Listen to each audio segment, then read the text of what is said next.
Hi, my name is Elizabeth from Elizabeth's Healing Path, and this video is for future aspiring massage therapists or massage students and current massage therapists who maybe want to see a few different techniques. Maybe it's all the same.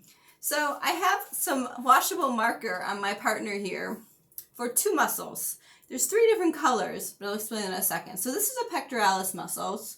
So first we have our pec minor, which is going right here in red and attaches to these ribs, which I find can get very, very tight on people. So it's right here. Although he feels pretty good. I think it just gets really tight on some people. Now, this client has a very nicely defined pec muscle, pec major. And so we have the upper fibers here, which come across the joint to right here.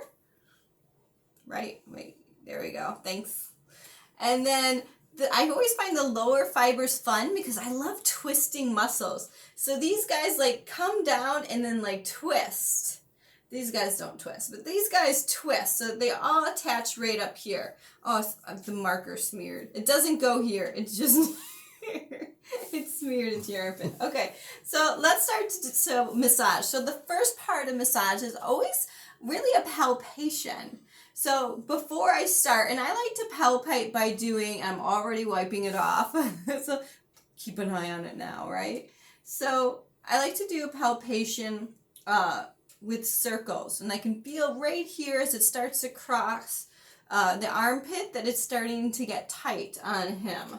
So I can then do down here, and even with men, we never want to do that nipple area, but I'm going to go ahead and go across.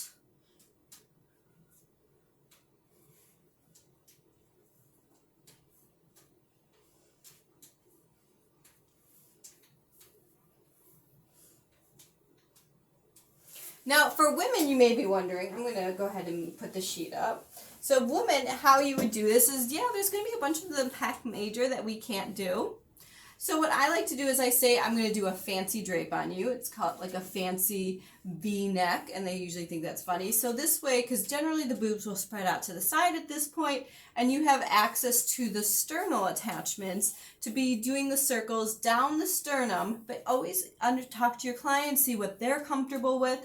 But I find that most of my clients are very, very comfortable with this. Now, the reason I always start with this palpation and not attach any oils at this point is if I'm going to be doing some myofascial release where I want no oil techniques, then I definitely don't want oil on it while I'm palpating and discovering. So, and then palpating the fascia, you can melt into the tissue, go up, down, side, side, and I can feel he's really tight in this direction here for the lower pec. So I might do like a cross hand release here. Not standing here. I would normally be standing at the head of the table, but I'm not going to do that for him. So then I'm just going to be doing some effleurage. So I could even do some J strokes here if I wanted to. But my go-to technique is these two particular techniques. For one thing is an arm pull. Now when I'm doing the lower arm pull, I love the arm pulls because it affects every single shoulder muscle. So it's getting that deltoid, it's getting the pecs, it's getting the traps and the lats. It's getting all of them as long as you can get them through full range of motion. Now in this lower aspect, I'm not really affecting the pecs, but right about here, I can now feel where I'm affecting the pecs, and even to this direction here, which the camera's in the way and I wouldn't be able to get that far. So when I'm doing an arm pull, first just lift up the arm, hold it for just a while, allow the tissue to melt and get used to me before I then traction back, and very slowly bring a client into range of motion. It frequently will take me 15 minutes to go full range of motion on an arm pull, which is why I don't do them unless I feel like the client needs them. And then even when you get in those higher positions up here, we're even now affecting the pec minor and really stretching the fascia of that muscle. The other technique I like to do, for one thing, wagging the arm is nice when they start to tighten up, is a pin and stretch. So I'm going to put my fist right into that pectoralis major, and I'm going to go into an external rotation. Now, depending on how you want to do it, you could kind of go back and forth. Or if you wanted more fascia, you could just pin it and hold it in that stretched position. Sometimes, if my client is feeling really brave and trustworthy, I'm actually going to throw a cup here.